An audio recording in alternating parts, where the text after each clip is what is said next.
व्यासं ततो जयमुदीरये। नष्टप्रायेषु भद्रेषु नित्यं भागवत सेवया भगवतीरुत्तम श्लोके भक्तिर्भवति नैष्टुकी। कृष्णाय वासुदेवाय देवकी नंदनाय च नंदगोपकुमाराय गोविंदाय नमो नमः।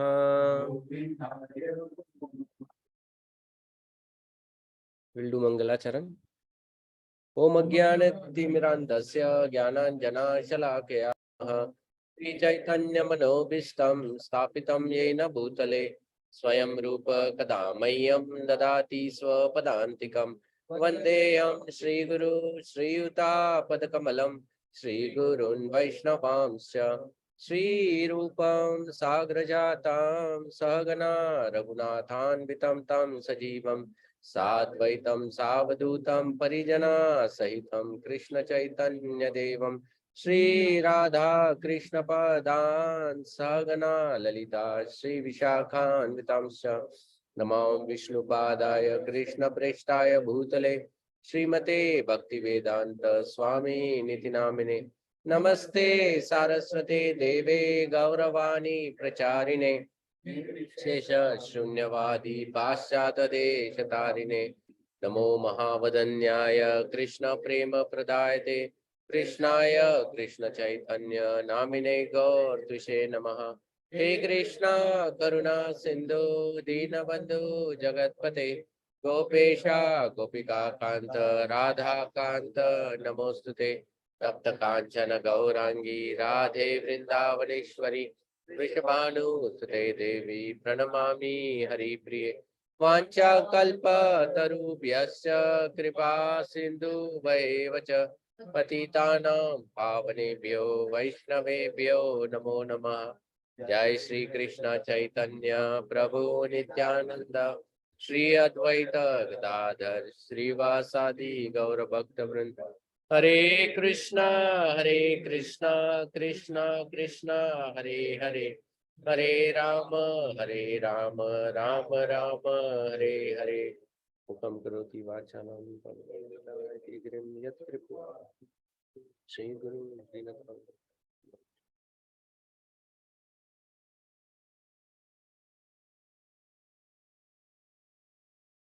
हरे कृष्णा। मैं ना कुछ दिनों पहले मैंने एक कथा सुना नरसिंह पुराण से। तो मैं पहले वो कथा बताता हूँ आपको और फिर बाद में विल गो इन कुंती महारानी दिस थिंग। तो कथा इस प्रकार से है। वो नरसिंह पुराण में एक संवाद है। संवाद किनके बीच में है? मार्कंडेय ऋषि के बीच में है। मार्कंडेय ऋषि और भृगु मुनि के बीच में। सो भृगु मुनि जो है वो मार्कंडेय ऋषि के दादा है, ग्रैंडफादर रिश्ते में। ओके। तो मार्कंडेय ऋषि जब भृगु मुनि से संवाद कर रहे थे तो अलग अलग विषयों पे वो चर्चा करते हैं। तो वो नरसिंह पुराण है ही वैसा जिसमें वो like it also has those 9 things, you know, सृष्टि सर्ग विसर्ग वो सब है। तो उसमें जब डायनेस्टी की बात आती है तो उसमें भृगु मुनि मार्कंडेय ऋषि को बताते रहते हैं कि ये जो यदुवंश जो है, मतलब चंद्रवंश जो है, ये चंद्रवंश में एक राजा हुए जिनका नाम था शंतनु। शंतनु वही राजा है जो स्वर्ग के लिए जो रथ आया था, उस रथ पे जाने के लिए वो जब बढ़े तो वो उस रथ पर चढ़ नहीं पाए। तो ऐसा वो सिर्फ वर्णन देते हैं भृगु मुनि। तो मार्कंडेय ऋषि पूछते हैं कि ऐसा क्यों हुआ कि वो स्वर्ग के रथ पर चढ़ नहीं पाए। तो तब वो बताते हैं कि ये जो शंतनु महाराज जो है, तो शंतनु महाराज इनको लेने के लिए एक रथ आया था, स्वर्ग से आया था। बिकॉज उन्होंने इतना पुण्य अर्जित किया था कि जिसके वजह से ही was eligible to go to Swarga, इसलिए स्वर्ग से रथ आया था उनको लेने के लिए। लेकिन अचानक जब वो रथ की तरफ बढ़ रहे थे तो उनकी शक्ति क्षीण हो गई और वो रथ पर आरूढ़ ही नहीं कर पा रहे थे। ऑल ऑफ अ सडन वो एकदम इनकेपेबल महसूस करने लगे। तो तब शंतनु महाराज ने उनके वहां पर जो गुरु थे, उनके गुरु को पूछा कि ऐसा क्यों हो रहा है, मेरी शक्ति क्यों जा रही है, I am not able to climb, रथ आने के बावजूद मैं इसके ऊपर चढ़ क्यों नहीं रहा हूँ। तो तब उनके गुरु ने उनको एक दृष्टांत दिया। उन्होंने बताया कि मैं तुमको एक पुरानी कथा बताता हूँ। एक समय की बात है, वो कह रहे थे कि भगवान का एक बहुत परम भक्त था और वो भक्त, उसने भगवान की सेवा के लिए एक सुंदर बगीचा बनाया था, जिस बगीचे में तुलसी उसने बहुत ग्रो किए थे और तुलसी के साथ अनेक फूल भी उसने ग्रो किए थे। और वो इतना सावधान था उस बगीचे की रक्षा के लिए, तो उसने क्या किया था कि उस बगीचे को उसने अपने घर के पीछे के आंगन में किया था और काफी बड़ी दीवार भी बना ली थी और आगे के साइड पे वो रह रहा था, मतलब उसका घर था, मतलब कोई भी उसके घर के अलावा उधर पीछे नहीं जा सकता था। तो वो इतना सावधान ताकि कोई भी उस फूल को तोड़े नहीं, कुछ उसको हानि ना पहुंचाए। फिर भी उसने देखा एक्चुअली क्या हुआ, ये इतना उसने सुंदर बगीचा बनाया था कि उस बगीचे को देखकर ये इंद्र का जो बेटा था जयंत, वो आकर्षित हो गया। और वो जयंत क्या करता था, रात के समय में वहां पर आकर अलग अलग अप्सराओं को लाकर वहां पर वो विलास करता था एंड ये फूल तोड़ देता था, तुलसी के पौधे तोड़ देता था और इसको नहीं पता चलता था ये क्या हो रहा है। लेकिन वो सवेरे जब उठ के देखता था तो पूरा बगीचा बिखरा हुआ दिखता था, तो वो बहुत परेशान हो गया था। तो फिर एक बार उसने सोचा कि मैं देखता हूँ कि हो क्या रहा है, कौन आ रहा है। तो एक दिन उसने डिसाइड किया कि मैं अभी सोऊंगा नहीं। वो रात भर जागता रहा, उसने देखा। तो जागते समय उसने देखा कि अरे ये जयंत आता है और ये सब ऐसी क्रीड़ा करके निकल जाता है और ये सब बिखर जाता है। तो उसको बहुत बुरा लगा, लेकिन वो कर भी नहीं सकता था, कुछ कर नहीं सकता था क्योंकि ये तो देवता है, राइट, इज अ गॉड। तो ही बिकेम सो डिस्टर्ब कि उसने भगवान से प्रार्थना करनी चालू की।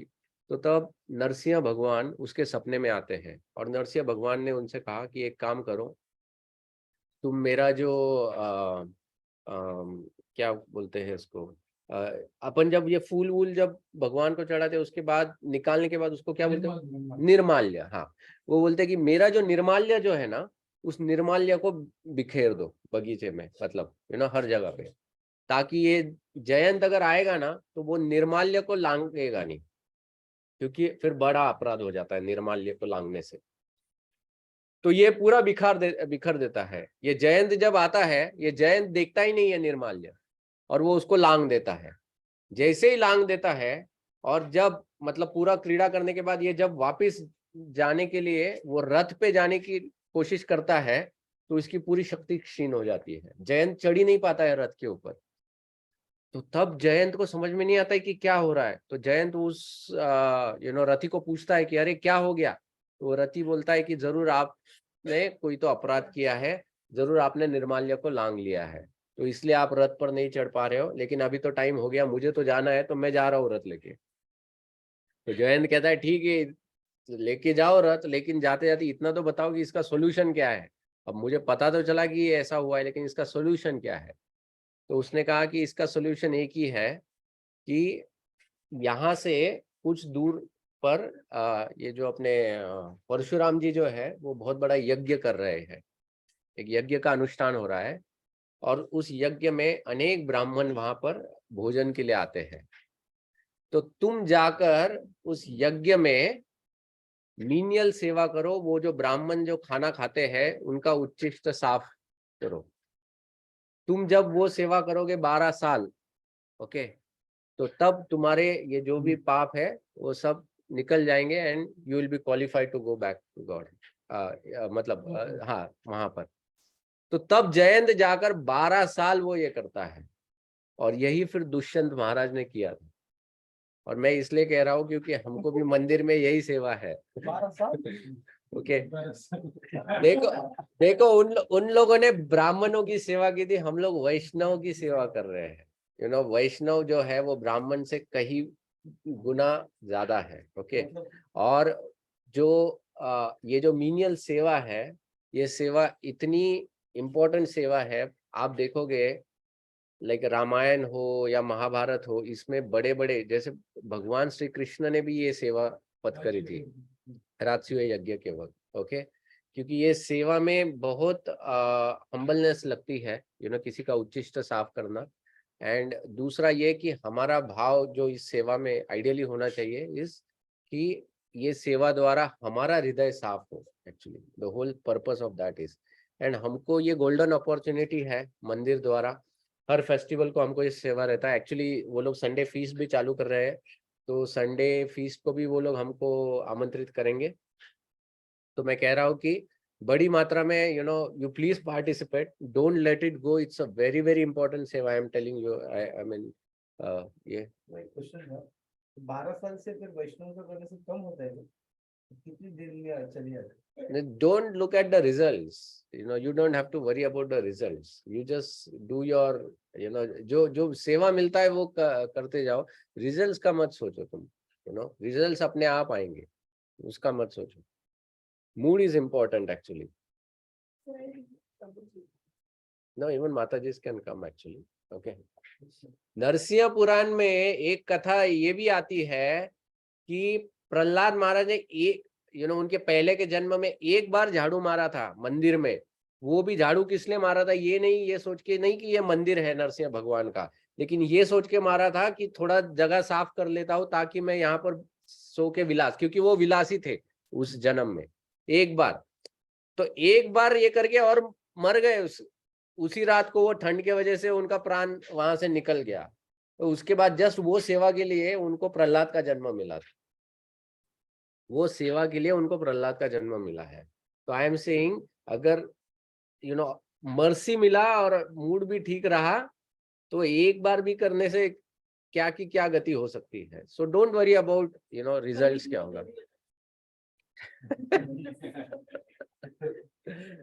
ओके, ठीक है। तो अभी हम लोग कुंती महारानी की प्रार्थनाओं पे आएंगे।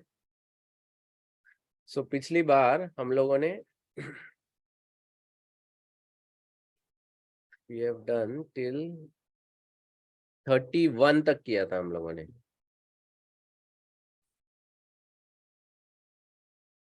टेक्स्ट नंबर 31, हाँ, टेक्स्ट नंबर 31, जिसमें उनको वो स्मरण करते हैं इस लीला का, कुंती महारानी स्मरण करते हैं उस लीला का जिसमें मैया यशोदा ने कृष्ण को बांधा था। सो दामोदर लीला बेसिकली, दामोदर लीला के बारे में वो स्मरण करती है। अब कुंती महारानी श्लोक नंबर 32 से अब अगले जो 4-5 श्लोक है, इसमें कुंती महारानी भगवान के आविर्भाव के कारण के बारे में चर्चा करती है। ओके, वैसे तो हमको भगवत गीता द्वारा पता है 3 मुख्य कारण है भगवान के आविर्भाव के। क्या है? Why does God यदा, हाँ, सो पहला कारण क्या है? धर्म की ग्लानि, तो हाँ, स्थापना करने के लिए। हाँ, सो परित्राणाय साधु नाम, फिर विनाशाय च दुष्कृताम, और तीसरा धर्म संस्थापनार्थ है। सो 3 थिंग्स, कि जो भक्त है उनको आनंद देना है, भक्तों को आनंद देना है। दूसरा जो है वो क्या है? असुरों का विनाश करना है। तीसरा धर्म की स्थापना है।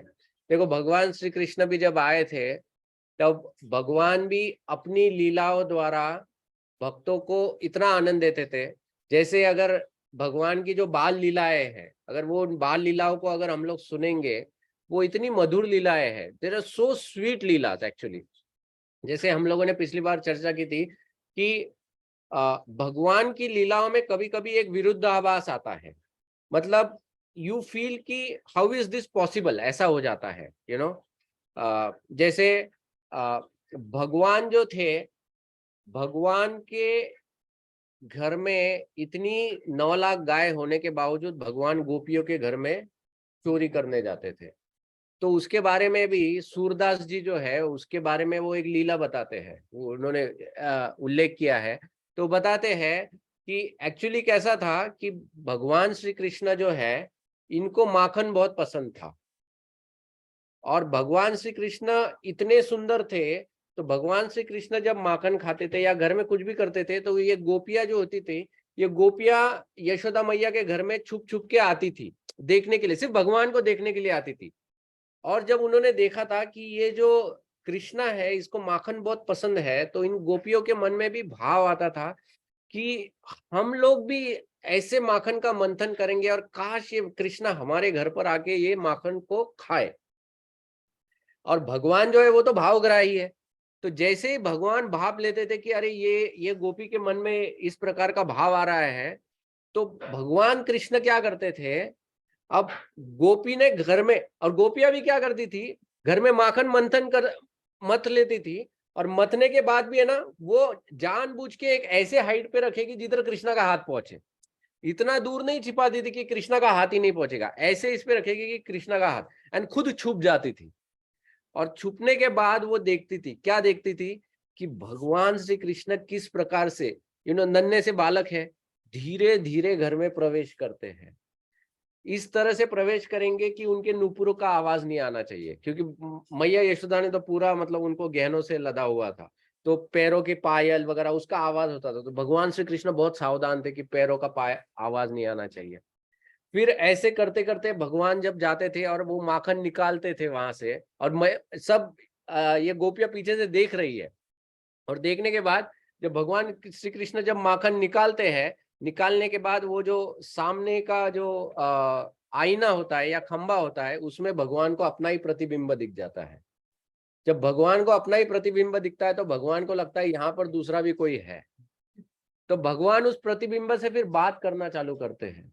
वो कहते हैं कि देखो, मैं यहाँ पर माखन चुराने नहीं आया हूँ, लेकिन मुझे बहुत भूख लगी है, और क्योंकि तुम भी यहाँ पर हो तो तुम भी थोड़ा लो। और भगवान क्या करते थे, उस माखन को ऐसा उसके ऊपर ऐसे लोटते थे, और जैसे ही उसके ऊपर डालते थे, वो तो क्या, वो तो प्रतिबिंब है, तो वो नीचे गिर जाता था माखन।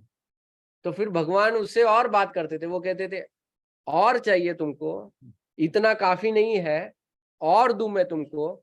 तो फिर वो और भगवान उसको देने की, और फिर वो जब नीचे गिरता था तो भगवान को फिर गुस्सा आ जाता था, वो कहते जाओ, जिसको बताना है जाओ, मैं खा लूंगा इधर। तो भगवान जैसे जब इस प्रकार की बातें वहां पर करते थे, तो ये सब देखकर गोपियों को बहुत आनंद आता था छुप के। और फिर जैसे ही गोपियां हंस पड़ती थी, तो उनके हंसने से भगवान श्री कृष्ण को समझ में आता था कि यहाँ पे है, तो वो तुरंत वहां से भाग जाते थे। फिर भागने के बाद भी ये गोपियां फिर यशोदा मैया के पास जाती थी। क्यों? अब वो ये देखना चाहते थे कि कृष्ण क्या अलग अलग रीजंस देंगे यशोदा मैया को कि कैसे इन्होंने चोरी नहीं की है, ये देखने के लिए। They would not go in a complaining mood. उनका कभी ये भाव नहीं होता था कि इनको अभी दो चार पढ़नी चाहिए, नहीं, उनको सिर्फ ये देखना होता था कि अब ये मुश्किल केस में क्या बहाने बनाता है। तो बेसिकली भगवान जो है वो अपने भक्तों को, परित्राणाय साधु नाम, कि जो अपने भक्त होते हैं उनको अलग अलग प्रकार से आनंद देने के लिए भगवान का अवतरण का एक कारण होता है। That is one of the purposes. Okay, तो text number 32। So text number 32 में यहां पर कुंती महारानी कह रही है, केचिद अहुर अजन्म जातम। ओके, केचिद मतलब शायद, या केचिद मतलब किसी ने तो हाँ, या कुछ लोगों ने कहा होगा। ओके, क्या कहा होगा? अजन्मा ने जन्म लिया। देखो, अजन्मा ने जन्म लिया, भगवान कैसे है? अजन्मा है ना, अजन्मा है। भगवान के जन्म में और हमारे जन्म में अंतर है। हमारे सिंपल सिंपल ये है, जब भगवान श्री कृष्ण का जन्म हुआ तब भगवान श्री कृष्ण कैसे आए थे? हाँ, चतुर्भुज रूप में आए थे, पूरा हेलमेट वेलमेट पहन के आए थे, पीताम्बर धारण करके आए थे, गहने पहन के आए थे, है ना। जब छोटा बच्चा जब होता है ना, छोटा छोटा बच्चा जब डेढ़ साल बाद, 1.5 या 1.25 साल बाद बात करना चालू करता है, छोटे बच्चे को तुम पूछो, बेटा तुम्हारी माँ का नाम क्या है? मम्मी।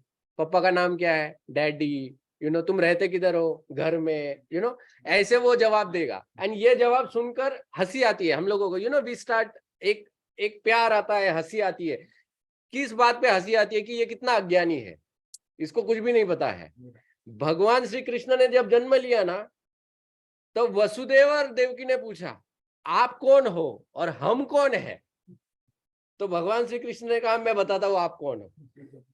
दैट इज गॉड, जिन्होंने जन्मते ही माँ बाप को बताया कि आप कौन हो और मैंने आपके गर्भ से जन्म क्यों लिया है।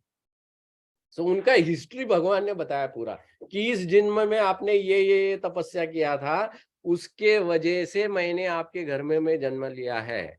तो राइट फ्रॉम कृष्णाज बर्थ हमको पता चलता है कि ये कोई साधारण बालक है नहीं है।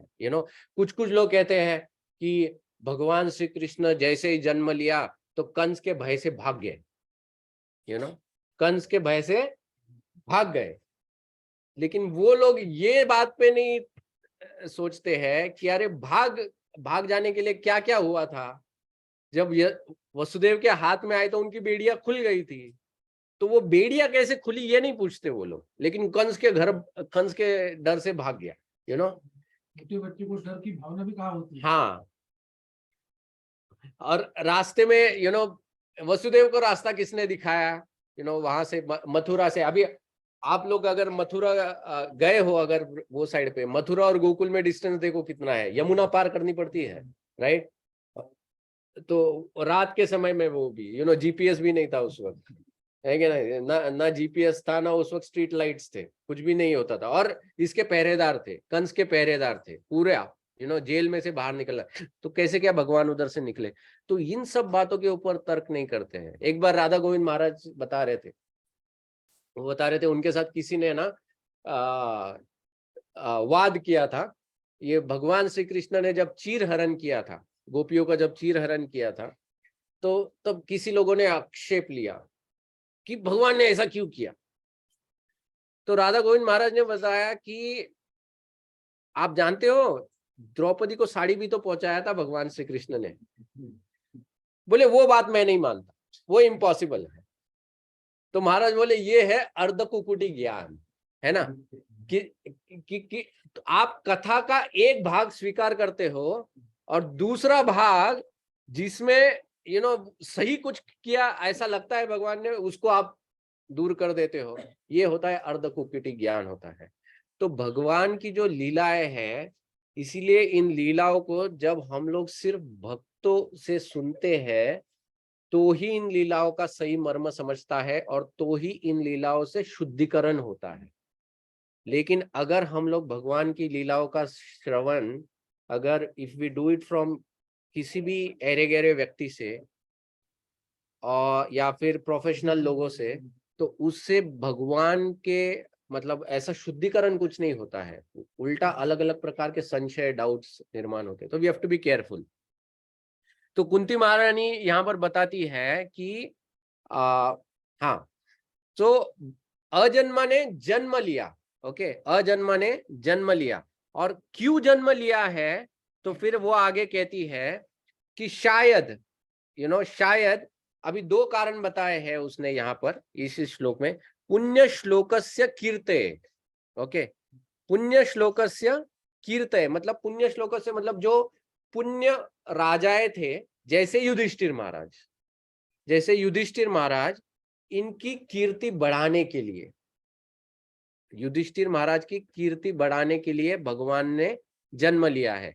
फिर यदो मतलब यदुवंश, यदुवंश की कीर्ति बढ़ाने के लिए, मतलब भगवान ने एक जन्म का कारण ये बता रही है। अब ये सब भक्त है ना, सो परित्राणाय साधु नाम, कि भक्तों को आनंद देने के लिए। युधिष्ठिर महाराज के इसमें अगर आप देखो, भगवान श्री कृष्ण चाहते तो वो खुद ही सम्राट बन सकते थे ना।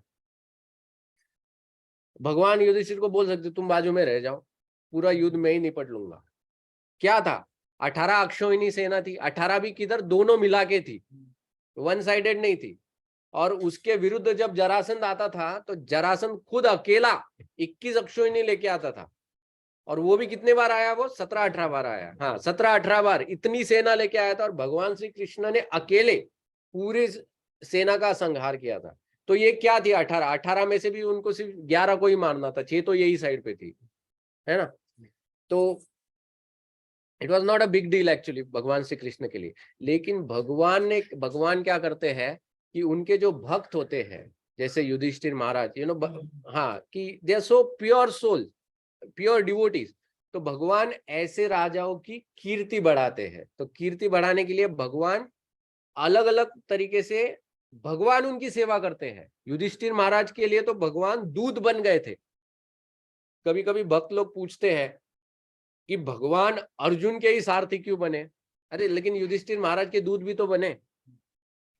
तो ऐसा नहीं है कि सिर्फ अर्जुन का ही ये किया है। एक्चुअली अगला जो श्लोक है ना, अगले श्लोक में कुंती महारानी ने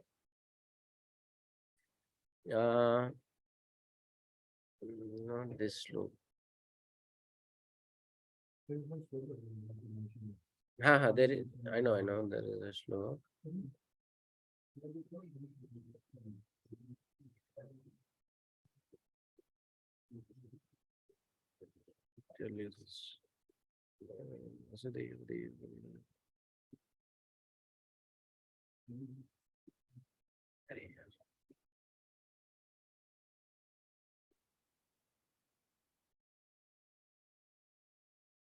एक मिनट, मैं वो श्लोक पे जा रहा हूँ। हाँ, श्लोक नंबर 37 में कुंती महारानी भगवान श्री कृष्ण को प्रभो करके, like she addresses Lord Krishna as Prabho. अब यहाँ पर ये जो शब्द है प्रभो, उसका आचार्य बताते हैं कि प्रभो का एक अर्थ होता है, मतलब यहाँ पर प्रभुपाद ने ओ माय लॉर्ड कहा है, लेकिन प्रभु का एक अर्थ होता है कि जिसमें सामर्थ्य है। सामर्थ्य है मतलब भगवान श्री कृष्ण जो है, इन आप में पूरा सामर्थ्य है। किस चीज का सामर्थ्य है कि आप आपके भक्तों की रक्षा कर सकते हो।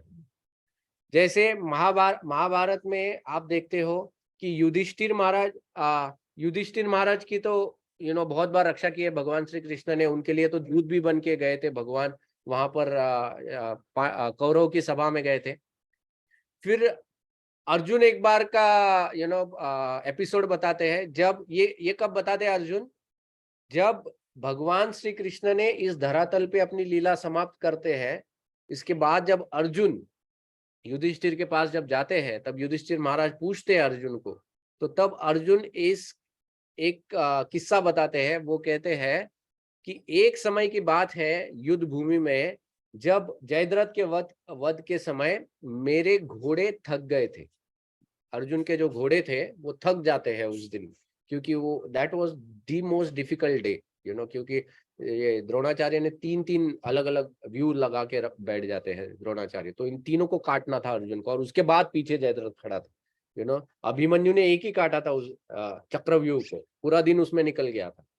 अर्जुन ने उस दिन चक्रव्यूह को काट के, उसके अलावा 2 थे, एक सूचीमुख फॉर्मेशन था और दूसरा शकता फॉर्मेशन था, कार्ट फॉर्मेशन। ऐसे 3 फॉर्मेशंस को तोड़ के अर्जुन आगे जाके इसको मारा था जयद्रथ को। तो इतना जब घोड़ों को दौड़ाया था तो घोड़े भी थक गए थे, दिव्य घोड़े थे लेकिन फिर भी थक गए थे। तो थकने के बाद अर्जुन ने भगवान श्री कृष्ण से कहा था कि भगवान आप इन घोड़ों को थोड़ा पानी पिलाइए।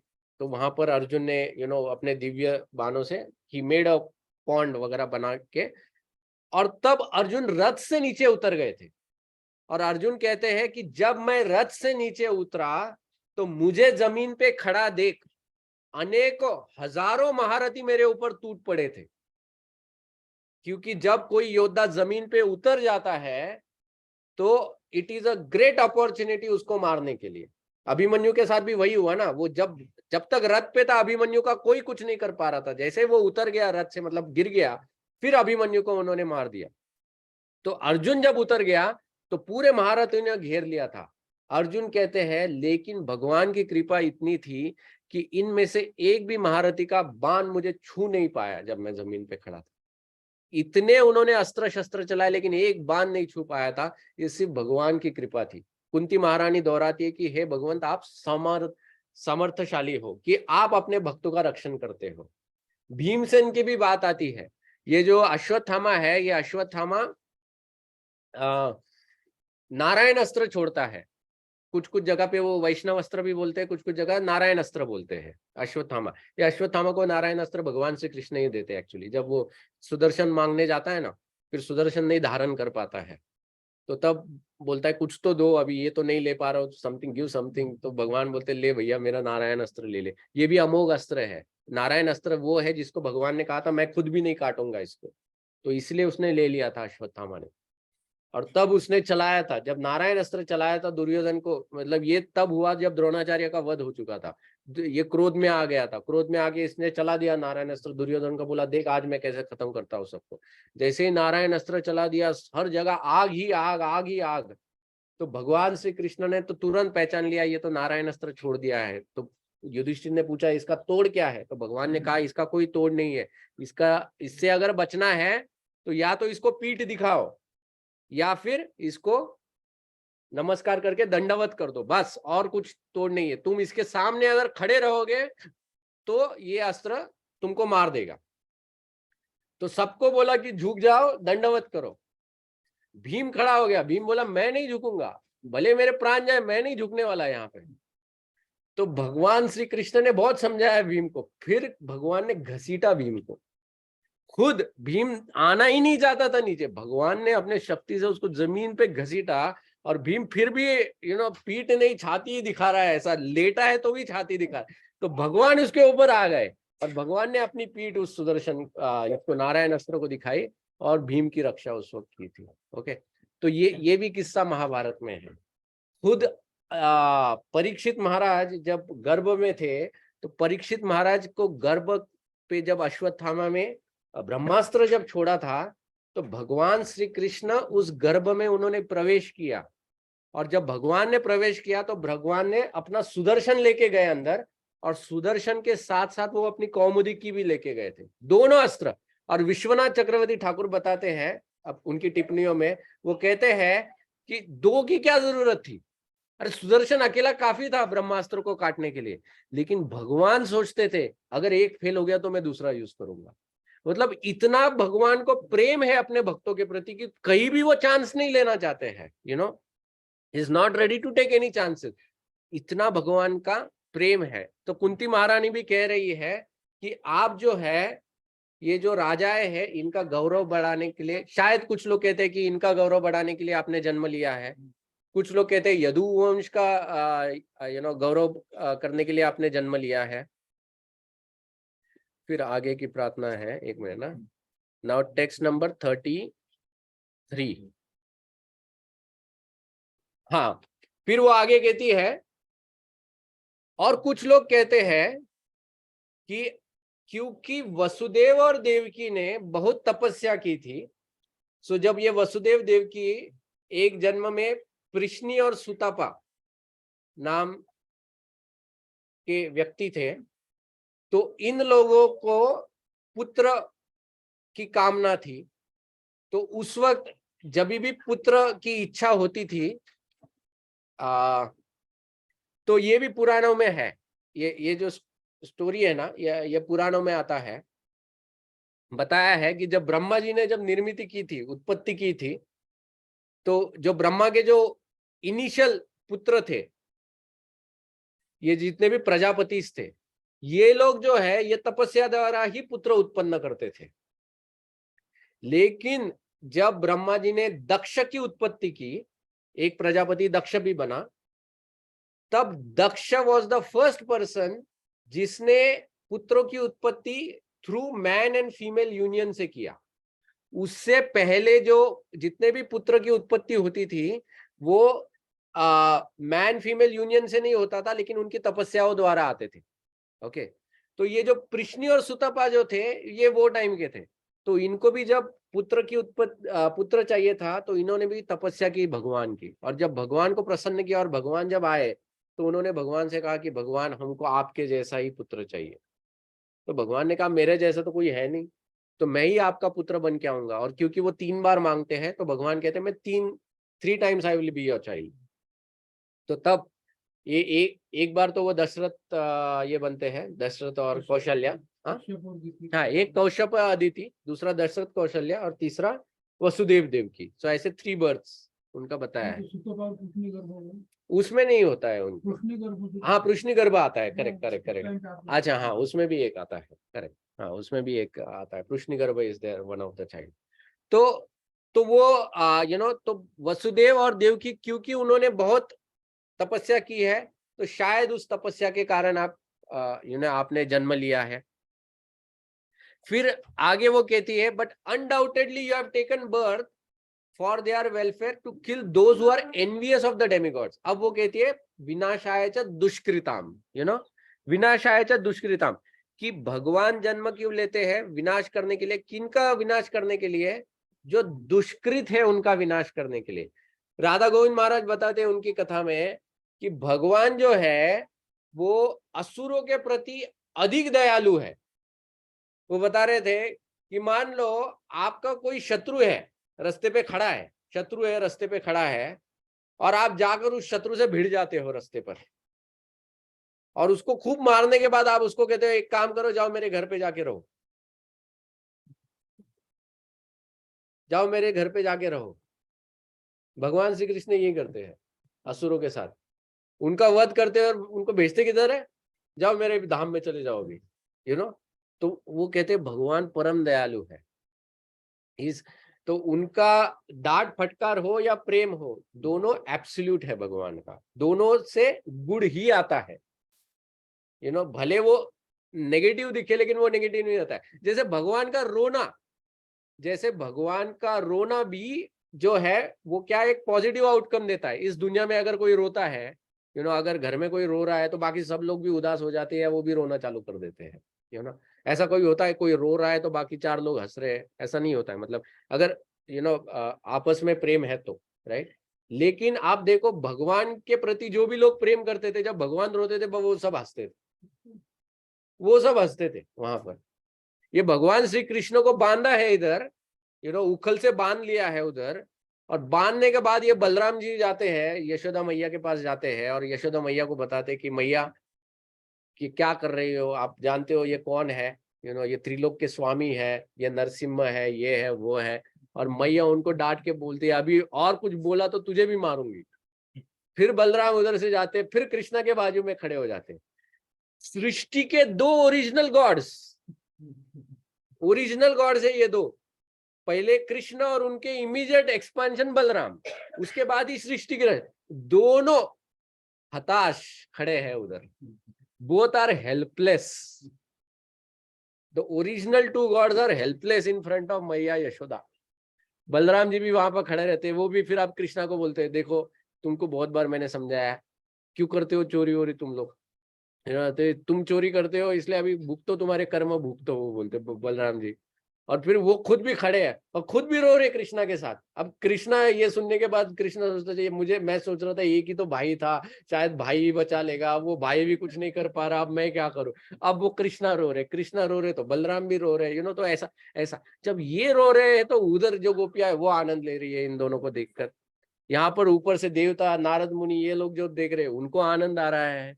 जब ऋषि मुनि जैसे अलग अलग ऋषि मुनि इनके ऊपर ध्यान लगाए हुए बैठे, वो लोग जब इन लीलाओं का जब स्मरण कर रहे हैं उनको आनंद आ रहा है। तो जो आध्यात्मिक जगत है, आध्यात्मिक जगत में हर घटना का आउटकम हैप्पीनेस है। इट इज ओनली हैप्पीनेस हर घटना का, भले वो घटना नेगेटिव हो या पॉजिटिव। दैट इज वाई भगवान को एब्सोल्यूट कहा है। He is all good, he is all absolute. Okay ठीक है, तो अगला श्लोक।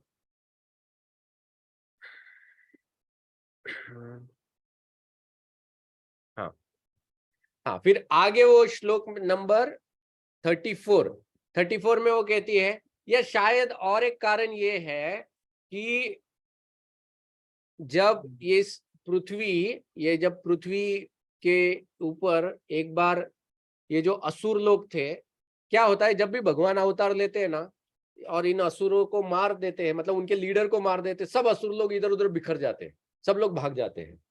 भागने के बाद कई छुप जाते हैं, फिर उनको कोई लीडर मिल गया, फिर एकत्रित होना चालू हो जाते हैं। तो उसी तरह से द्वापर युग में जब उनको एक लीडर मिल गया था, दुर्योधन के रूप में आया था, मतलब आने वाला था कली, तो सब असुर लोगों ने क्या किया, राजाओं के वंश में जन्म ले लिया था, और उस वंश की वजह से जो धरती माँ है उसके ऊपर काफी बोझ आ गया, मतलब बिकॉज ऑल इविल क्राइम सब हो रहा था ना, तो she was feeling that burden. तब पृथ्वी माँ जो है वो एक गाय का रूप लेकर जाती है, ये कृष्ण बुक के चैप्टर 1, राइट। तो वो एक गाय का रूप लेकर जाती है ब्रह्मा जी के पास प्रार्थनाओं से, और तब ब्रह्मा जी ने प्रार्थनाएं की थी, ब्रह्मा जी ने प्रार्थनाएं की, और शायद कुछ आप उसका कारण हो कि ब्रह्मा जी की प्रार्थनाओं की वजह से शायद आप आए हो यहाँ पर। So that is another reason that is given over here, okay.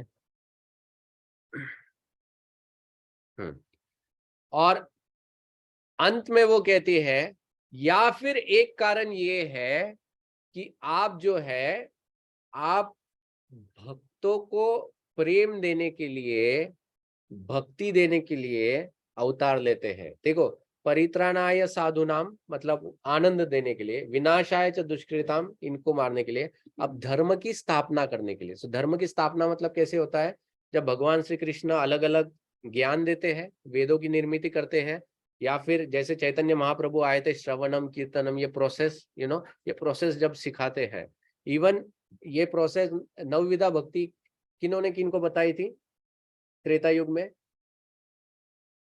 भगवान रामचंद्र ने शबरी को बताई थी। शबरी और भगवान रामचंद्र का अगर संवाद पढ़ोगे रामायण में, तो उसमें भगवान रामचंद्र शबरी को नवविधा भक्ति के बारे में बताते हैं। ओके, दैट श्लोक ही उधर है डायरेक्टली, श्रवणम कीर्तनम विष्णु स्मरणम, वो श्लोक उधर डायरेक्टली है। तो भगवान श्री कृष्ण क्या देखते हैं, अब भगवान देखते हैं कि इस यहाँ पर जो जीवात्मा है, ये जीवात्मा सब अज्ञान में है। ओके, ये लोग सब अज्ञान में है। मैंने इधर क्या लिखा है, हाँ, हमारी अज्ञानता क्या है, हमारी अज्ञानता ये है कि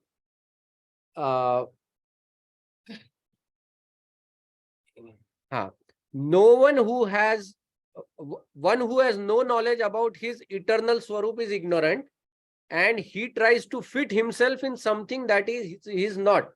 So दो चीजों की अज्ञानता है हमारी। एक चीज ये कि हम ये भूल गए हैं कि हम क्या है, भगवान के अंश है और हम भी शाश्वत है। तो ये भूलना, ये एक अज्ञानता है। और दूसरी अज्ञानता ये है कि जो टेम्पररी है, ये जो शरीर है टेम्पररी, इस शरीर को ही परमानेंट मानकर सब कुछ इस शरीर के साथ ही हम लोग आदान प्रदान करते हैं। That is another ignorance. और इसके वजह से क्या होता है, okay, I am the body के वजह से हम लोग क्या करते हैं, हम लोग जो भी इच्छाएं उत्पन्न करते हैं, वो इच्छाएं क्या होती है, इस शरीर को सुख देने की। बिकॉज हम लोग क्या सोचते हैं, वी आर दिस बॉडी, तो naturally we want to be happy. तो हमको लगता है बी हैप्पी मतलब क्या, इस बॉडी को हैप्पी करना है। इस बॉडी को हैप्पी करने के लिए क्या करना पड़ेगा, इस बॉडी के जो अलग अलग इंद्रिय है, इसको मुझे सुख देना पड़ेगा। तो ये सुख देने की जो इच्छा है, इसको कहा जाता है काम। सो जिसको हम लोग कहते हैं कामना, काम भावना, ये जो है, ये शरीर के अलग अलग इंद्रियों को आनंद देने की इच्छा या भावना है, दैट इज काम। अब काम की पूर्ति के लिए व्यक्ति क्या करता है, कर्म करता है, राइट। काम की पूर्ति करने के लिए नेचुरली ही हैज टू वर्क। तो वो अलग अलग प्रकार के कर्म कर बैठता है, और इस कर्म के वजह से वो क्या होता है, बंधन में बंध जाता है। वो बंधन में बंध जाता है, और बंधन में बंधने की वजह से फिर क्या होता है, ही सफर्स। फिर वो अलग अलग योनियों में जन्म लेकर। तो ये जो है, ये पूरा साइकिल है, ये हमारा साइकिल है। This is what we are, तो भगवान क्या करते हैं, भगवान हमको इस परिस्थिति से निकालने की चेष्टा करते हैं, और इसके लिए भगवान अवतार लेते हैं। एक्चुअली भगवान को क्या जरूरत है अवतार लेने की, एक तरह से देखा जाए तो ही हिमसेल्फ इज आत्माराम, वो खुद खुश है उधर, और हम लोग हमारी जिद की वजह से इधर आए हैं। ये नहीं कि भगवान ने हमको भेजा है इधर कि जाओ तुम थोड़ा सब्जी लेके आओ या कुछ लेके आओ, कि भगवान फिर दौड़ते आए कि अभी तक क्यों नहीं आया। वो वाली सिचुएशन तो है नहीं हमारी। हम तो खुद ही आए हैं यहाँ पर, भगवान को बोले आप इधर ही रहो, हम लोग जाते हैं उधर, you be in your house, I will go in a different house. तो हम लोग उस तरह से आए हैं। तो भगवान ये भी सोचते हैं निकम्मा गई का, जब तू फ्रस्ट्रेट होगा ना, जब तू घर आएगा तब मैं देख लूंगा, मैं क्यों आऊँ तुझे लेने के लिए, लाइक अगर हम लोग ऐसे, if we keep our selves in the position of God, हम तो ऐसे ही सोचेंगे ना कि कोई भी ऐसा ही है। लेकिन भगवान ऐसा नहीं सोचते हैं। भगवान क्या सोचते हैं कि अरे ये तो वो बच्चा है जो भूल गया है। जैसे कभी कभी सिनेमा में दिखाते हैं ना, किसी की याददाश्त चली जाती है, कोई एक्सीडेंट होने की वजह से या कुछ होने की वजह से याददाश्त चली जाती है। एक बार गौरांग प्रभु क्लास में बता रहे थे, वो बता रहे थे एक लड़का था, स्टूडेंट, ट्रेन से प्रवास कर रहा था। ट्रेन से जब प्रवास कर रहा था तो प्रवास करते वक्त वो ट्रेन एक जगह रुक गई और ये सामान निकालने के लिए नीचे झुक गया, ऊपर से बड़ा सा सूटकेस गिरा उसके सर के ऊपर। सर के ऊपर से सूटकेस गिरा तो सीधा इसके सर के ऊपर गिरा तो इसका याददाश्त गया। याददाश्त जाने के बाद ये ट्रेन से नीचे उतरा, इसको समझ में नहीं आ रहा ये कौन है। तो सबको जाके पूछता है हु एम आई। उधर एक भक्त बुक डिस्ट्रीब्यूशन कर रहा था, बोला परफेक्ट कैंडिडेट है, you are searching to know who are you, ये ले बुक, ये बुक तुम्हारे क्वेश्चंस को आंसर करेगा, हु एम आई।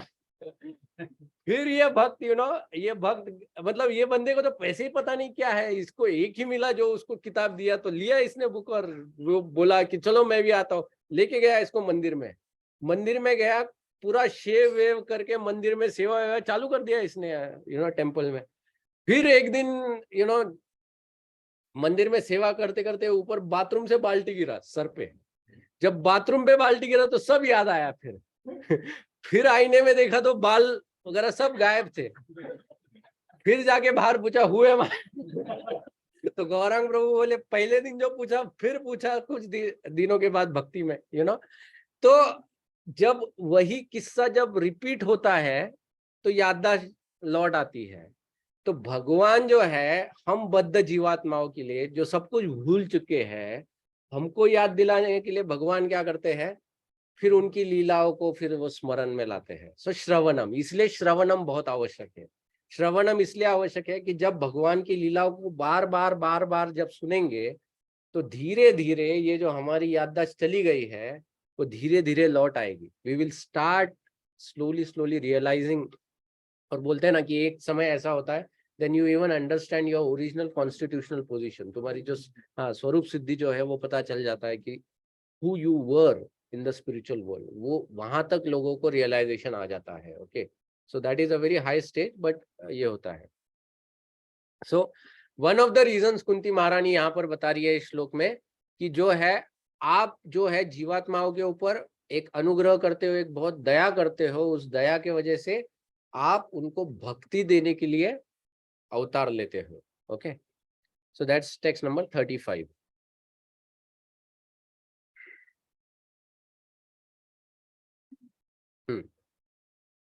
हाँ, टेक्स्ट नंबर 36 में वो वही बताती है कि जो भी व्यक्ति आपका फिर निरंतर श्रवणम करेगा या कीर्तन करेगा, यहाँ पर हाँ, श्रृण्वन्ति गायन्ति गृह्णन्ति। महाराज बताते हैं श्रृण्वन्ति कब, जब वरिष्ठ प्रवचन करते हैं तब सुनो, श्रृण्वन्ति। गायन्ति कब, जब आपको मौका मिलता है भगवान के बारे में बात करने के लिए तो गायन्ति, तो भगवान के बारे में। और जब ना श्रोता है ना प्रवक्ता है, तो ना सुनने वाले हैं ना बताने वाला है, तब गृह्णन्ति। तब आपको क्या करना है, तब आपने जो सुना है उसका रिकॉलिंग करना है। तो इस तरह से कुंती महारानी कहती है कि जो लोग इस तरह से हमेशा नित्य आपको याद करते हैं, ऐसे लोगों को क्या होता है, वो लोग फिर जन्म मृत्यु के चक्कर में नहीं आते हैं। Okay, so that is what she is saying over here. हाँ, अब यहाँ पर ये जो 37वां श्लोक है, अब यहाँ पर कुंती महारानी जो है अब तक जितने श्लोक थे उसमें कुंती महारानी जो है वो एक ऐसे एक परफेक्ट ज्ञानी के जैसे उन्होंने अलग अलग प्रकार के श्लोक बोले हैं, जिसमें एज इफ उनको पूरा फिलॉसफी पता है, सब कुछ उस तरह से उन्होंने सब श्लोक बोले हैं। लेकिन ये जो खास करके श्लोक है 37, इसमें कुंती महारानी का जो एक नेचुरल अफेक्शन होता है, एक जो वुमनली नेचर होता है, जो एक लविंग केयरिंग वाला जो होता है, एक जो अटैचमेंट वाला होता है, वो अब यहाँ पर प्रकट हो रहा है। तो कुंती महारानी अब वो कहती है कि क्या आप आज सचमुच हमको छोड़ के जा रहे हो? Are you going to really leave us? फिर वो कहती है कि अब यहाँ पे उन्होंने भगवान श्री कृष्ण को प्रभु, अब ये जो प्रभु है ना, ये इस शब्द के अलग अलग अर्थ है। एक अर्थ तो ये है, हमने देखा कि वो आप सामर्थ्यशाली हो। किस चीज के सामर्थ्यशाली हो? कि आप आपके भक्तों की रक्षा करते हो। दूसरा, कुंती महारानी का कहने का ये भी है कि देखो आप अभी वापस द्वारका लौट रहे हो, तो शायद आपने फोन कर दिया होगा, कल बताया होगा कि मैं अभी वापस आ रहा हूँ, गीजर वीजर ऑन करके रखना, पानी गर्म करके रखना, आके नहाऊंगा वगैरह, जो भी है, मतलब यू वुड हैव टोल्ड, वहां पे बता दिया होगा। लेकिन वो कह रही है आप डिले भी कर सकते हो, आप कर सकते हो, आप ही कर सकते हो प्रभु, यू नो तो आप समर्थशाली हो इन सब चीजों के लिए, तो आप कीजिए, और फिर वो आगे कहती है कि देखो अगर आपको ऐसा लगता है कि हमारे शत्रु मिट गए हैं, तो ऐसा भी नहीं है, हमारे तो अभी भी शत्रु है। भगवान श्री कृष्ण पूछ सकते हैं आप क्या प्रॉब्लम है, अभी तो हो गया ना, 4 महीने से आपके इधर हूँ, अभी तो बच्चों का वेकेशन भी खत्म हो गया, अभी एग्जाम भी आ रहा है, अभी जाना पड़ेगा मुझे, 4 महीने से मैं पूरे वॉर में, तब से वॉर में बिजी हूँ, अब I have to go back, और अभी कोई है नहीं। तो कुंती महारानी कहती है कि नहीं नहीं नहीं, शत्रु अभी भी है, क्योंकि ऐसे बहुत से राजाएं हैं जिनके रिश्तेदार इस युद्ध में मारे गए, अब वो सब उनका क्रोध निकालने के लिए या एनिमिटी निकालने के लिए हमारे ऊपर आता है। मतलब इसका अर्थ ये भी है कि शायद महाभारत के युद्ध में सभी ने भाग नहीं लिया था, सभी राजाओं ने भाग नहीं लिया था। जैसे रुक्मी था, रुक्मी इज वन किंग, जो रुक्मी इस वॉर में नहीं था, रुक्मी को बाद में बलराम जी ने मारा है, राइट? बलराम जी रुक्मी को बाद में मारते हैं एक्चुअली। तो ऐसे बहुत से राजा थे जो पांडवों के प्रति फिर भी द्वेषी थे, लेकिन उन्होंने युद्ध में भाग नहीं लिया था। ओके, तो कुंती महारानी कहती है कि वो अभी भी है। और दूसरा वो कहती है कि हम जो है, मैं और मेरे बच्चे, we are completely dependent on you, हम लोग पूरी तरह से आपके ऊपर ही आत्मनिर्भर है। मतलब क्या? कि हमारा खुद का कुछ भी कैपेसिटी नहीं है कि हम लोग अपनी रक्षा कर सके। भगवान, कोई कह सकता है अरे अर्जुन तो सबसे बड़ा धनुर्धर था, भीमसेन इतना शक्तिशाली था, फिर भी तुम ऐसा सोचते हो। लेकिन नहीं, कुंती महारानी जानती है कि जो भी कुछ हो रहा था वो सिर्फ भगवान श्री कृष्ण की कृपा से हो रहा था। एक्चुअली इसकी पुष्टि अर्जुन स्वयं करते हैं। श्रीमद् भागवतम के फर्स्ट कैंटो में आता है, जब भगवान श्री कृष्ण चले गए, अपने धाम को चले गए, तो भगवान श्री कृष्ण ने उद्धव से एक मैसेज भेजा था कि अब द्वारिका जो है, ये द्वारिका पानी में जाएगी, क्योंकि भगवान श्री कृष्ण ने जब द्वारिका की निर्मित की थी, तो समुद्र से उन्होंने लैंड ली थी, लीज पे ली थी। अब वो लीज खत्म होने को आई थी, तो भगवान श्री कृष्ण जाने वाले थे, लेकिन सब लोग उस पे है। तो भगवान श्री कृष्ण ने कहा इन सबको निकालो तुम, खास करके इसमें मेरी 16,108 रानियां हैं, तो उन सबको अभी तुम एक सेफ जगह पे लेके जाओ। उनको मेरे जो भी बच्चे पौत्र, जो एक्चुअली बच्चे तो नहीं बचे थे उस वक्त, क्योंकि वो भी वो पौत्र था, Vajranabh, grand son was remaining, बाकी बच्चे तो मारे गए थे भगवान श्री कृष्ण के भी। वो इसमें क्या प्रभास क्षेत्र में ना, प्रभास क्षेत्र में वो ऋषि के श्राप से वो यदुओं में युद्ध होके, वो अलग कथा है। बट एनीवेज एक ही बचा था, वज्रनाभ। तो ये बताते हैं, उद्धव जाके ये मैसेज पहुंचाते हैं अर्जुन को।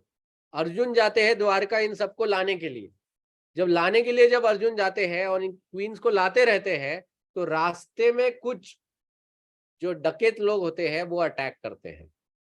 अब ये डाकू लोगों की क्या हैसियत है कि अर्जुन के सामने टिके रहे, लेकिन अर्जुन इनसे परास्त हो जाते हैं, उनके कोई भी अस्त्र शस्त्र काम नहीं करते हैं। और आचार्य बताते हैं कि भगवान श्री कृष्ण खुद उन डाकुओं के रूप में आते हैं और अपनी रानियों को लेकर, तो वो सब रानियों को लेकर वहां से भाग जाते हैं, और शायद वो अकेला सिर्फ वज्रनाभ को लेकर अर्जुन फिर जाते हैं और युधिष्ठिर महाराज को कहते हैं कि मैं वही हूं जिसने बड़े बड़े महारथियों को महाभारत के युद्ध में उनका संहार किया था, लेकिन आज मैं साधारण डैकैतों से मैं हार गया। तो अर्जुन कहते हैं कि इससे यही निष्कर्ष निकलता है कि जैसे ही भगवान श्री कृष्ण इस धरातल को छोड़कर अपने धाम चले गए, तो मेरी शक्ति भी वो, मतलब उन्हीं के वजह से हम लोग, मैं जो भी कर पा रहा था, वो मेरा जो भी सामर्थ्य था वो सिर्फ भगवान के वजह से था, उनके अलावा मुझ में कोई सामर्थ्य नहीं है। ये जो दिस क्या बोलते हैं, ये जो acceptance that we are nothing without the mercy of God, जैसे भगवान श्री कृष्ण भगवत गीता में कहते हैं ना, I am the ability in man, right, I am the ability in man.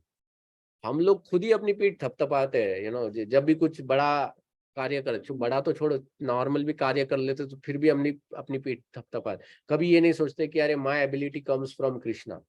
Prahlad Maharaj को जब हिरण्यकशिपु ने पूछा था, हे प्रहलाद, प्रहलाद महाराज इतना उनके ऊपर एट्रोसिटीज किया था ना, प्रहलाद महाराज के ऊपर, उनको पहाड़ से नीचे फेंका, उनके ऊपर अलग अलग शस्त्र चलाए, उनको ये जो लॉर्ड शिवा ने जो विष पिया था ना, कौन सा था वो, हलाहल, वो पॉइजन ये लाया था हिरण्यकशिपु, भगवान शिव से मांगा होगा शायद, पता नहीं कहाँ से लाया था, लेकिन लाया था, दिया है बुक में। वो हलाहल पिलाया था इसको, प्रहलाद को, लेकिन वो भी पचा लिया था प्रहलाद महाराज ने। होलिका ने, अभी होली आने वाला है ना, होलिका ने बिठा लिया था गोद के ऊपर, और उसको तो वरदान था कि तुमको अग्नि छू भी नहीं सकती है, लेकिन होलिका जल गई, प्रहलाद नहीं जले थे। तो तब हिरण्यकशिपु ने प्रहलाद से पूछा था कि प्रहलाद, ये कैसे पॉसिबल है, ये सब तुझ में कहां से आता है, इतनी शक्ति तेरे अंदर कहां से है। And Prahlad was so humble to tell his father कि पिताजी, ये मेरी कोई शक्ति है नहीं, ये जो भी है ये सब भगवान का दिया हुआ है, और भगवान सबको देते हैं, आपको भी उन्होंने दिया है, मुझे भी उन्होंने दिया है। सो ये जो एक्नॉलेज करना, या ये हमेशा बैक ऑफ द माइंड रखना और उसको रखकर जीवन जीना, okay, that is true humility actually. मतलब अगर उस भाव से अगर हम लोग जीवन जी पाए, तो हम सही तरीके से क्या बोलते हैं, ऑन द ग्राउंड रहकर भगवान की भक्ति कर सकते हैं। लेकिन जैसे ही हमारे अंदर थोड़ा अहम आ जाता है, हम लोगों के अंदर तो अहम आने के लिए इतना सा ये लगता है, हम लोगों को लगता है 4 लोगों के सामने हमने लेक्चर क्या दे दिया, लो कर लो बात, देखा लोगों ने ताली वाली लगा बजाया मेरे लिए, तो उधर ही हम हमारा ऊपर चढ़ जाता है। तो एंड यही माया है, यही माया है। एक्चुअली ये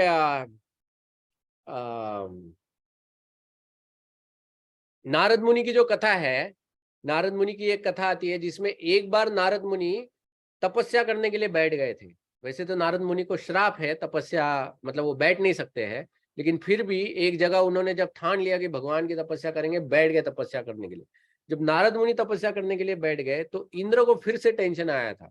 ये इंद्र हर एक के ऊपर डाउट लेता है, उसको कहीं भी ऐसा लगता है ना कि ये तपस्या कर रहा है, और उसको कभी भी ऐसा लगता है कि इसकी तपस्या की वजह से ये इंद्र बन सकता है, तो वो आके उसकी तपस्या तोड़ने। तो ये इंद्र आ गया, ये पूरा इसको लेके आ गया, अपना अप्सरा नहीं है, कामदेव को लेके आ गया, कामदेव को लेके आ गया। अब कामदेव भी चल पड़े, कामदेव ने अनेक प्रयोजन किए, लेकिन उन प्रयोजनों से नारद मुनि टस से मस नहीं हुए, उनकी तो तपस्या अचल थी। तो जब इतनी अचल तपस्या हो गई, तो कामदेव डर गए। उन्होंने सोचा ये वो एक बार शिव का ट्राई किया था, उसने जला के भस्म कर दिया था, अब फिर से शायद ये अभी नारद मुनि अगर कर देंगे ऐसा, तो जाके पहले ही दंडवत लगा दिया नारद मुनि के सामने। और नारद मुनि को कहा सॉरी सॉरी, देखो मेरा कुछ ये नहीं, वो था, वो तो भाग गया था उधर से ऑलरेडी, वो तो था ही नहीं पीछे। लेकिन फिर भी इनको पता चल गया नारद मुनि को कौन था करके। तो नारद मुनि ने कहा देखो कोई नहीं, मतलब मेरे को तो I never had a desire only of इंद्रपद, मैं तो सिर्फ भगवान का ध्यान लगा के बैठा था इधर। तो नारद मुनि को ना इनके ऊपर क्रोध आया ना उनके ऊपर क्रोध आया। और फिर नारद मुनि जब देवताओं के उधर गए तो नारद मुनि को ये जो क्या था, कामदेव जो था, दंडवत करने के बाद, सॉरी कहने के बाद उनकी काफी प्रशंसा की उसने, कि आज तक किसी ने मेरे ऊपर विजय प्राप्त नहीं की है, लेकिन आपने मुझे आज हरा दिया है। ये अहम नारद मुनि को हो गया। देखो प्रेज, और नारद मुनि जाके यही प्रेज जाकर देवताओं के सभा में उन्होंने गाई, तो सब देवताओं ने फिर से ताली बजाई। अब ताली बजाई तो फिर नारद मुनि खुश होकर गए, शिव जी के पास गए, शिव जी के सामने भी उन्होंने ये बताया। शिव जी ने कहा देखो मुझे बताया, भगवान को मत बताना, नारायण को। नारद मुनि को लगा लो ये देखो अप्रेजल का समय आ गया और ये बता रहे हैं कि बताया ही नहीं हम क्या किए हैं, ऐसा तो हो ही नहीं सकता, बॉस को जाके तो पक्का बताएंगे हम तो हमारा अचीवमेंट्स। तो गए नारायण के सामने, और जैसे ही नारायण के सामने गए और ऐसा बोल दिया तो नारायण को समझ में आया अरे लो इनमें हम आ गया है, तो अब इनको दुरुस्त करना पड़ेगा। तब वो स्टोरी होता है विश्व मोहिनी वाला स्टोरी होता है। तो वो स्टोरी उधर से आता है। कहने का तात्पर्य यह है कि माया जो होती है वो इतनी स्ट्रांग होती है ना, कि कभी कभी हम लोगों को लगता है कि मैंने माया को डिफीट किया, लेकिन ये थॉट में ही माया हमको डिफीट कर देती है। हाँ हाँ, वही वही विश्व मोहिनी का स्टोरी। सो इसीलिए ये जो नम्र रहना जो है, जो चैतन्य महाप्रभु भी कहते हैं त्रिनाद अपि सुनिचेना, it is so so very difficult. ये नम्र हम तभी रह सकते हैं जब हम लोग निरंतर भगवान की लीलाओं का श्रवण करते रहे, और भगवान के जो भक्त है इनके लीलाओं का श्रवण करें, तभी हम लोग ग्राउंड टू अर्थ रह सकते हैं। लेकिन कभी भी अगर हम लोग इसको बंद कर देंगे और हमको लगेगा कि अब मैं कुछ बन गया हूँ, खत्म, उधर से ही पतन चालू हो जाता है। दैट थॉट इटसेल्फ कि आई हैव डन समथिंग या मैं कुछ बन गया हूँ, उधर से शुरू हो जाता है पतन एक्चुअली। मतलब वहीं पे माया अटैक कर देती है। She knows our weakest links. वो तो कंटिन्यूस उसका स्कैनर ऑन ही रहता है, कहाँ कहाँ पे छेद दिख रहा है, और कहीं एक दिख गया है उधर से वो घुस जाती है अंदर, बस ऐसा रहता है एक्चुअली। ओके, तो we have to be very very careful. तो यहाँ पर कुंती महारानी कह रही है कि हम आपके ऊपर पूरी तरह से निर्भर है। Okay, she is acknowledging that actually हम भी भगवान के ऊपर निर्भर है, लेकिन हम लोग एक्नॉलेज नहीं करते हैं। यू नो, हम भी भगवान के ऊपर निर्भर है। जैसे एक बार महाराज बता रहे थे, कुछ कुछ लोग मंदिर में जब जाते हैं और उनको मंदिर का प्रसाद देते हैं, तो वो लोग बोलते हैं नहीं नहीं मुफ्त में नहीं खाऊंगा, and then they try to pay back to the temple saying मुफ्त में नहीं लूंगा मैं, आई गिव समथिंग। और वो एक अहम कैरी करते कि देखो मैं मुफ्त में नहीं खाता, मैं आई पेड समथिंग। महाराज कह रहे थे कि इतने दिनों से सब मुफ्त में खा रहा है, उसका पेमेंट कौन करेगा? हवा हवा जो खा रहा है, ऑक्सीजन, ऑक्सीजन का बिल कितना आता है पता है? कोरोना पेशेंट्स को पूछो, बताएंगे कि कितना आता है ऑक्सीजन का बिल। सनलाइट जो इतना आ रहा है, बारिश जो इतना आ रहा है, अनाज जो इतना उग रहा है, इसका बिल कौन देगा? ये सब भी तो भगवान से मुफ्त में ही खा रहे हो ना, फिर उसका वो एक्नॉलेज नहीं करते तुम।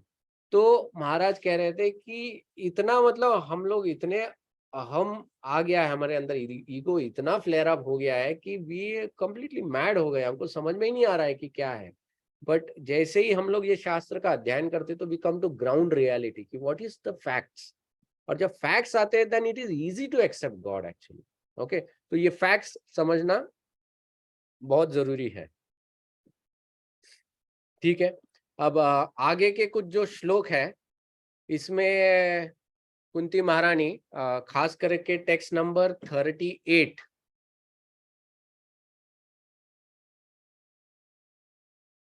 नहीं हाँ 38 से लेकर 43 तक। अब ये जो श्लोक है इसमें कुंती महारानी जो है वो अपना डिटैचमेंट प्रकट करती है, वैराग्य इच्छा प्रकट करती है। अब वो हम लोग नेक्स्ट टाइम लेंगे, या नेक्स्ट सेशन जब भी करेंगे तब लेंगे, because I don't think so we can cover that now. Already time हो चुका है, तो will stop here actually, and बाकी का जो है हम लोग अगली बार कवर करेंगे। सो एनी क्वेश्चंस जो भी हमने डिस्कस किया उसके ऊपर?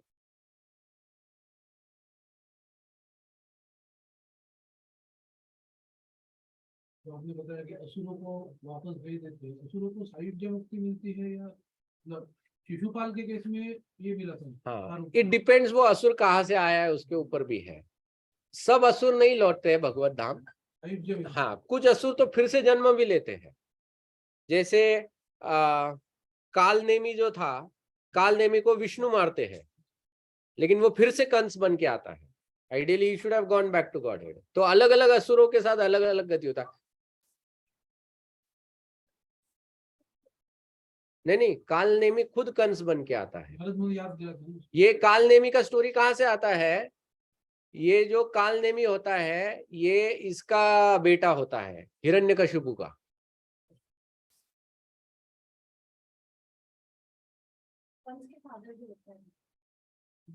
उग्रसेन, हाँ।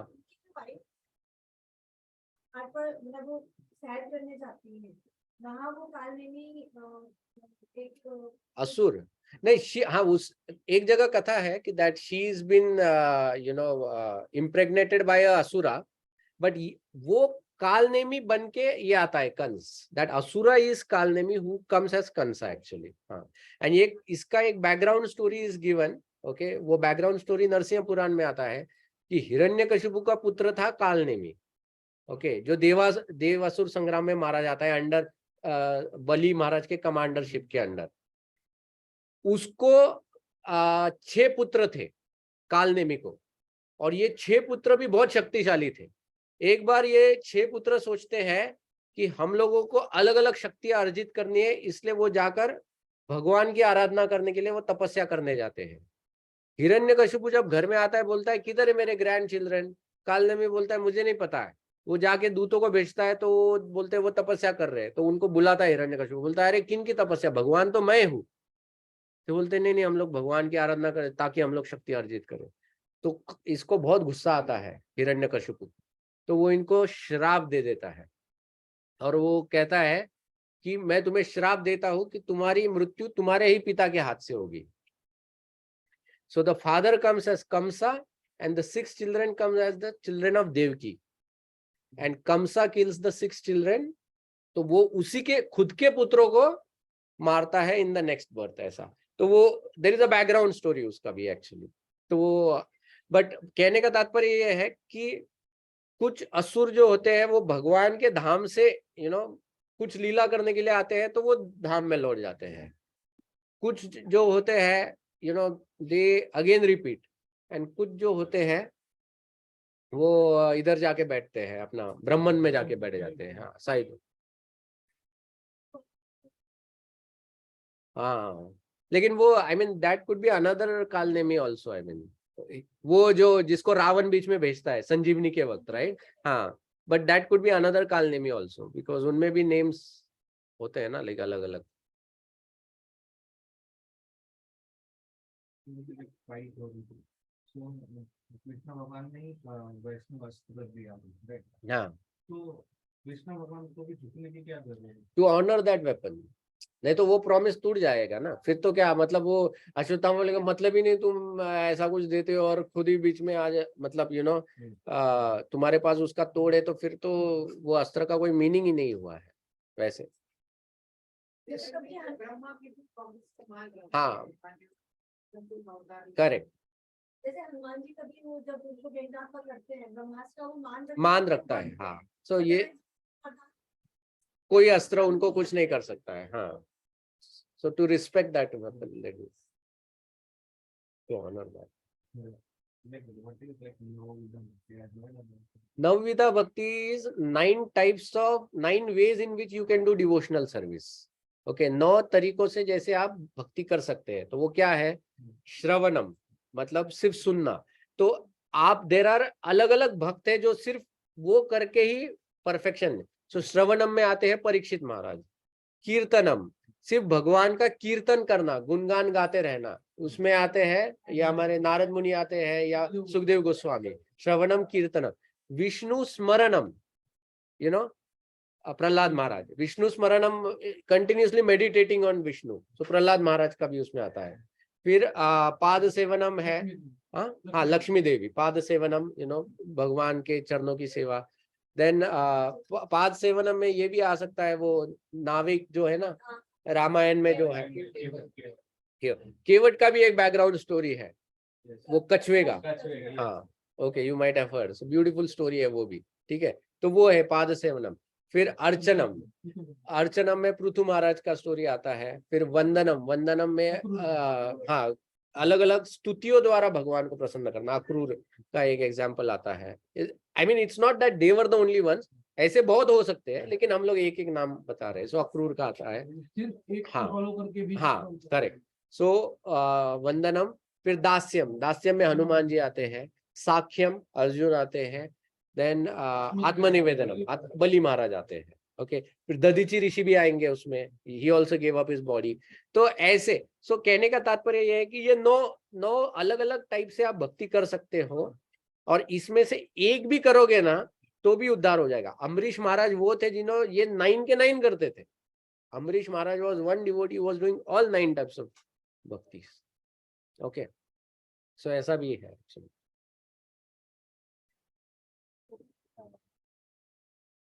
अभी जो भी भक्त का थोड़ा भी आनंद कर रहा है भगवान अभी नॉर्मली हमारे लाइफ में ऐसे कितने बार हमको कुछ आम होता होगा, उसको सबक भी मिलता होगा, बट हमको पता ही नहीं चलता है कि किसी हमारे अहंकार की वजह से हमको मिल रहा है या किसी और के। We start blaming and we start doing all of this. तो हम कैसे, सो फॉर दिस ना कैसा रहता है, इसीलिए हम लोगों को देखो, प्रभुपाद हमेशा कहते थे नित्यम भागवत सेवया। सो रेगुलर जब हम लोग भागवतम का श्रवण करते हैं, भागवतम मतलब क्या, जो भक्त है उनके चरित्रों के बारे में, राइट। सो जब भक्तों के चरित्रों के बारे में हम लोग श्रवण करते हैं, तो हम लोगों को उसके ऊपर मनन भी करना चाहिए या चिंतन भी करना चाहिए। चिंतन मनन से क्या होता है कि उस चरित्र को सुनने के बाद वी ट्राई टू सी कि is it relevant to me in my life, how is it relevant to me in my life. जब हम लोग इस प्रकार से चिंतन मनन करते हैं, तब हम लोगों को ज्ञान आता है। तब तक हम लोग अज्ञान में ही रहते हैं, तब तक हम लोग अज्ञान में ही रहते हैं। सो ज्ञान हम लोगों को तब आता है कि ये चिंतन मनन से, सो देखो जैसे कोई शराबी व्यक्ति होता है ना, तो शराबी व्यक्ति को पता ही नहीं चलता है कि वो कितना दुख में है, कितना पीड़ा में है, कितना निकृष्ट जीवन जी रहा है, या कितना निकृष्ट वो व्यवहार कर रहा है। वो जो भी कर रहा है उसको कुछ पता नहीं चलता है, वो इतना अज्ञानता में होता है। लेकिन वही व्यक्ति अगर उसी फिल्म को, खुद की पिक्चर को, वो बाद में जब नशे के बाहर है और तब अगर देख ले, तो उसको तुरंत पता चलेगा, अरे ये मैं क्या व्यवहार कर रहा था। उसी तरह से जब हम लोग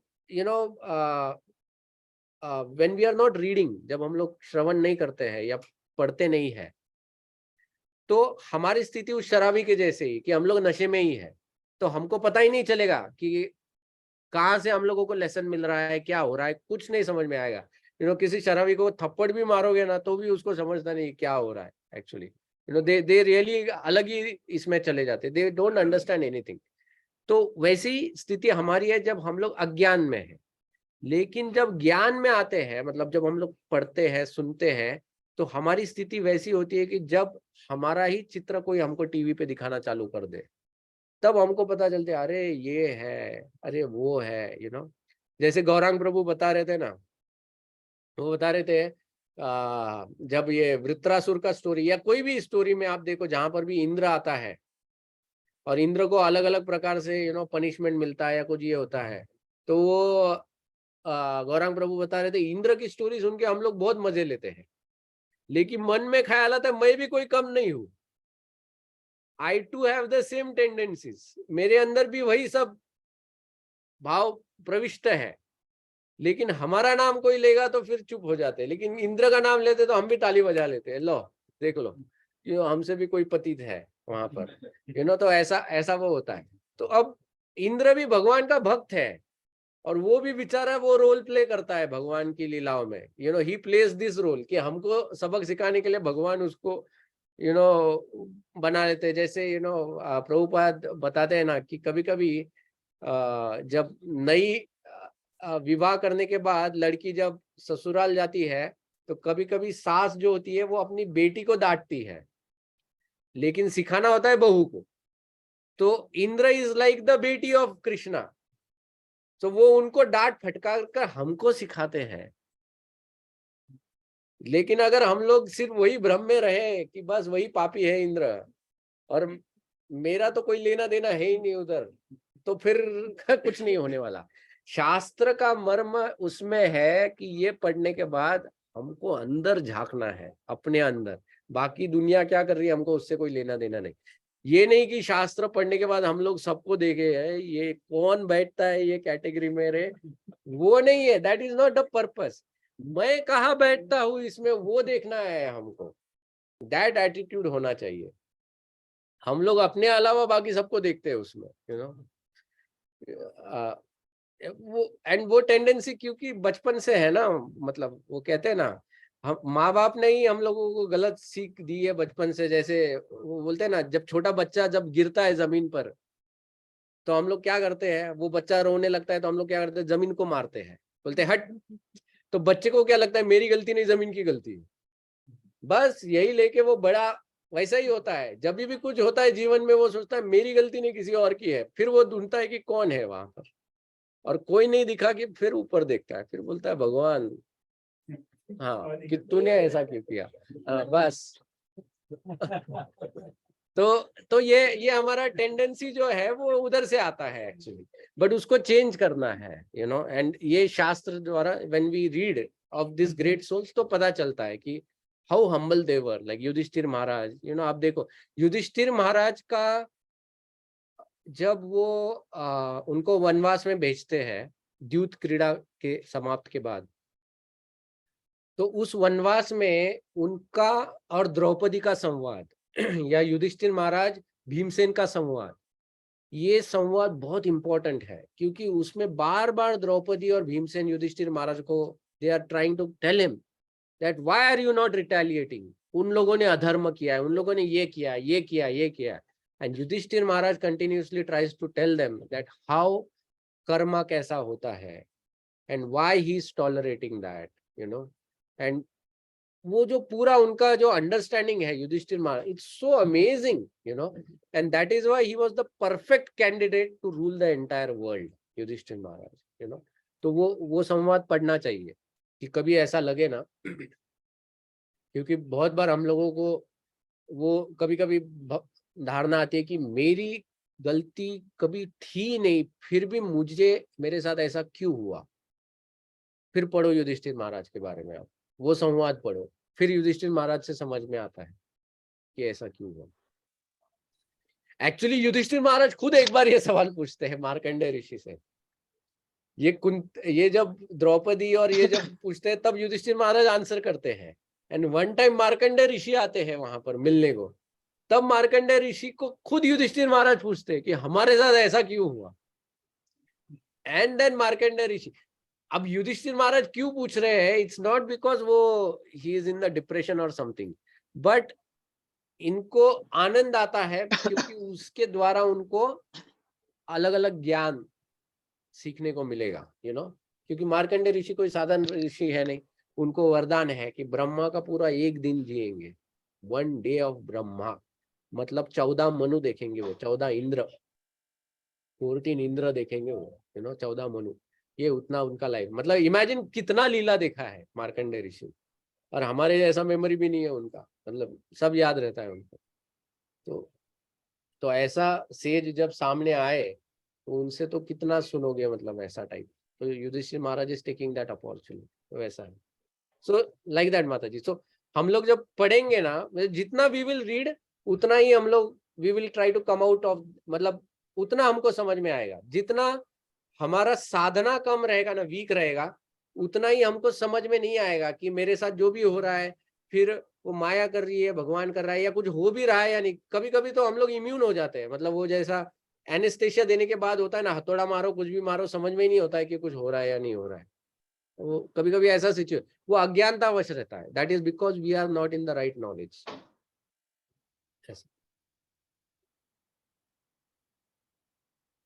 ठीक है,